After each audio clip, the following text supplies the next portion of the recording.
ദുബായിയുടെ semi government developer എന്നറിയപ്പെടുന്ന ഒരു reputed developer, അതും ടോപ്പ് 10 വരുന്ന ഡെവലപ്പർ, ദുബായ് ബിസിനസ് ബേയിൽ ഒരു ഐക്കോണിക് പ്രൊജക്ട് കൊണ്ടുവരുന്നുണ്ട്. ഇതിനൊരു ഐക്കോണിക് പ്രൊജക്ട് എന്ന് പറയാൻ കാരണം, വൺസ് ഇത് കൺസ്ട്രക്റ്റഡ് ആയി കഴിഞ്ഞു കഴിഞ്ഞാൽ ദുബായിലെ തന്നെ ടോപ്പ് 6 റെസിഡൻഷ്യൽ ടവർ ആയി മാറാൻ പോകുന്നതാണ്. പിന്നെ മെയിൻ പ്രത്യേകത എന്ന് പറഞ്ഞു കഴിഞ്ഞാൽ ഇതിന്റെ 95, 96, 97th ഫ്ലോർ ഒരു റോയൽ പാലസ് ആണ് വരുന്നത്. അതിന്റെ സ്ക്വയർ ഫീറ്റ് ഏകദേശം 18,000 സ്ക്വയർ ഫീറ്റ് ആണ്.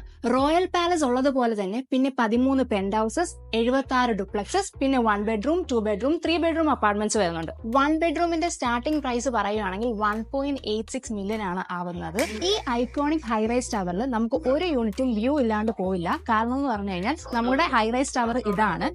ഈ ടവറിൽ നിന്ന് നമുക്ക് ബുർജ് ഖലീഫ വ്യൂ, ഈ സൈഡിൽ നമുക്ക് ഷെയ്ഖ് സായിദ് റോഡ് വ്യൂയും, അതേ കണക്ക് തന്നെ മെട്രോ സ്റ്റേഷൻ ലൈനാണ് ഇവിടെ കാണുന്നത്. പിന്നെ ബാക്ക് സൈഡിലോട്ട് വരുമ്പോഴേക്കും നമുക്ക് സീ വ്യൂവും വരുന്നുണ്ട്. പേയ്മെന്റ് പ്ലാൻ നോക്കുവാണെങ്കിൽ 50-50 ആണ്. 50 ഡ്യൂറിംഗ് കൺസ്ട്രക്ഷനും 50 ഓൺ ഹാൻഡ് ഓവർ ആണ്. നിങ്ങൾ നോക്കുവാണെങ്കിൽ 10% മാത്രമേ നിങ്ങൾക്ക് ഇയർലി വരുന്നുള്ളൂ. അത് നിങ്ങൾ 4 ഇയേഴ്സ് എടുത്തിട്ട് മാത്രം നിങ്ങൾക്ക് കംപ്ലീറ്റ് ചെയ്താൽ മതി. ഇത് എന്തുകൊണ്ടും പ്യുവർലി ഇൻവെസ്റ്റ്മെന്റ് ബേസ്ഡ് ആയിട്ടുള്ള ഒരു പ്രൊജക്റ്റ് ആണ്. നിങ്ങൾക്ക് ഇൻവെസ്റ്റ്മെന്റ് ദുബായിൽ ചെയ്യാൻ ആഗ്രഹിക്കുന്നുണ്ടെങ്കിൽ എന്നെ കോൺടാക്ട് ചെയ്താൽ മതി. ഞാൻ കംപ്ലീറ്റ് ഡീറ്റെയിൽസ് നിങ്ങൾക്ക് പറഞ്ഞുതരാം.